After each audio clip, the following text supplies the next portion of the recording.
कि भी मोदी जी आएंगे, संविधान बदलेंगे, आरक्षण समाप्त हो जाएगा।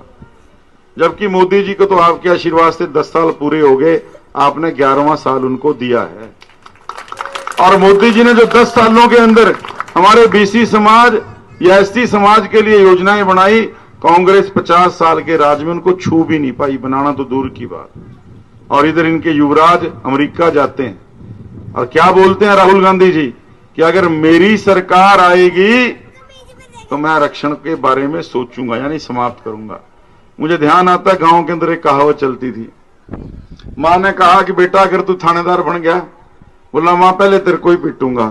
फिर मां ने कहा बेटे तू बनता ही नहीं।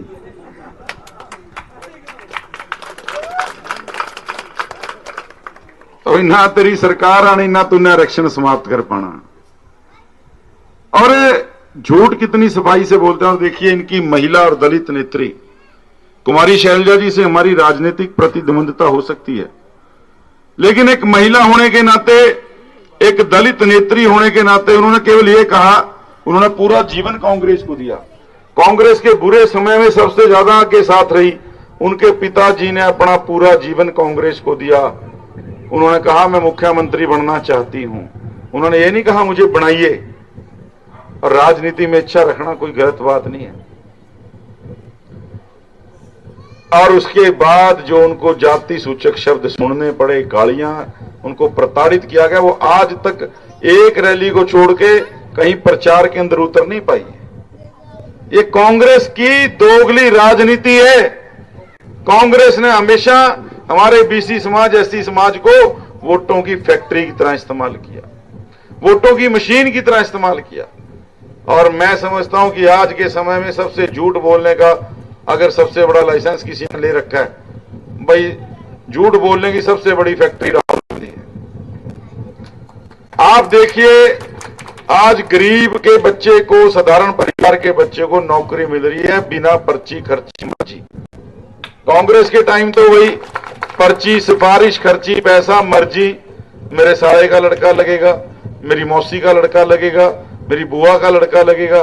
लेकिन आज साधारण परिवार का बच्चा अपनी काबिलियत से डीएसपी और एसडीएम लग रहा है। और जहां इनके एमएलए, 2 एमएलए के आपने बयान सुने होंगे। एक तो आया नीरज जी का, एनआईटी वालों का।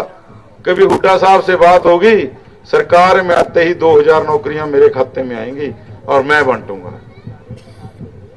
इससे शर्मनाक कोई चीज हो नहीं सकती। और दूसरी तरफ गोगी जी ने क्या बयान दिया कि भाई हम सरकार में आएंगे, पहले अपना घर भरेंगे, फिर रिश्तेदारों का भरेंगे, अगर कुछ बचेगा तो जनता के बारे में सोचेंगे। ये मैं नहीं कह रहा, उनके एमएलए शरेआम पब्लिक मीटिंग में कह रहे हैं। और उसके चुनाव की शुरुआत करने कौन आते हैं? ये हमारे मूर्खाधिराज राहुल बाबा जी। ये अपने आप को ईमानदारी का ढोंग रचते हैं। तो इसका मतलब किसके साथ सांठगांठ है इनकी? किसके साथ सांठगांठ है? वो आदमी जो कह रहा है पहले अपना घर भरूंगा फिर रिश्तेदारों का भरूंगा। आप ऐसी सरकार लाना चाहते हो? आप चाहते हो कि ऐसी सरकार आए जो पहले अपना घर भरे फिर रिश्तेदारों का, और आपके लिए कुछ ना छोड़े? ऐसी सरकार चाहते हो क्या? नहीं चाहते।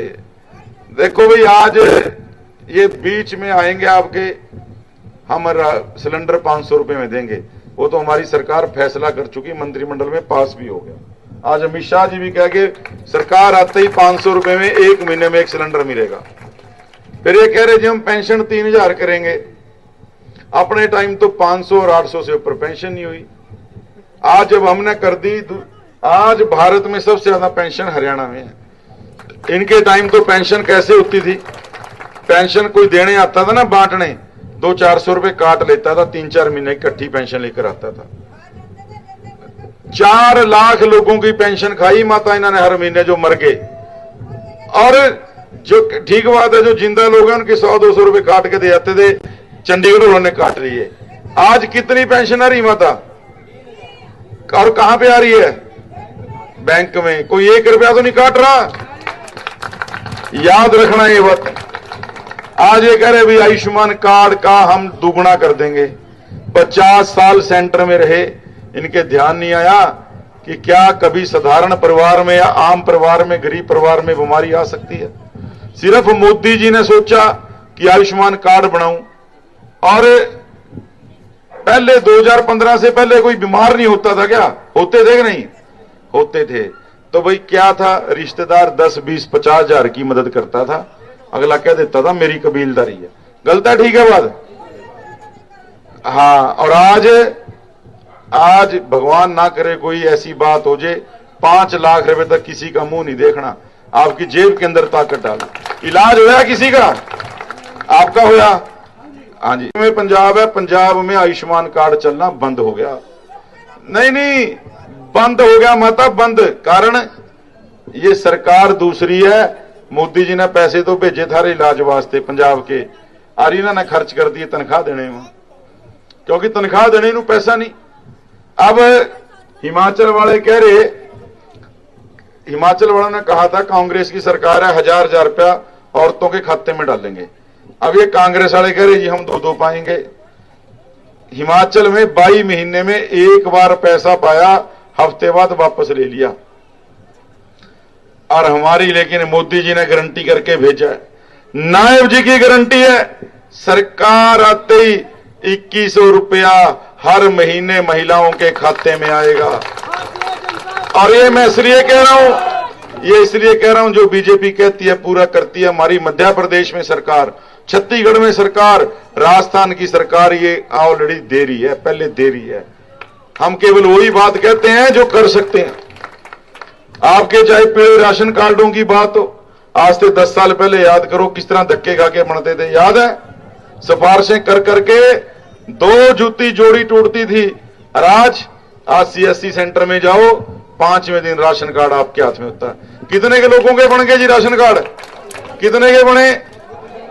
और मेरे तक कोई आया? कोई MC तक गया? कोई नहीं। आज 80 करोड़ लोगों को राशन इन राशन कार्डों के ऊपर मिल रहा है। ये बातें मैं आपको इसलिए बता रहा हूं, कांग्रेस वाले आगे बहुत झूठ बोलेंगे। और लेकिन आप पंजाब और हिमाचल, ये 2 सबसे पास के राज्य हैं, दोनों में स्टेटें बर्बाद हो गई, क्योंकि डबल इंजन की सरकार। ये पैसा सेंटर से आ रहा है, चाहे आपके आयुष्मान कार्ड का राशन फ्री आ रहा है, पेंशन, सिलेंडर, ये सब मोदी जी भेज रहे। अगर यहां इनकी सरकार गलती से बना दी, ये दुगना तो छोड़ो, सारा ही बंद हो जाएगा।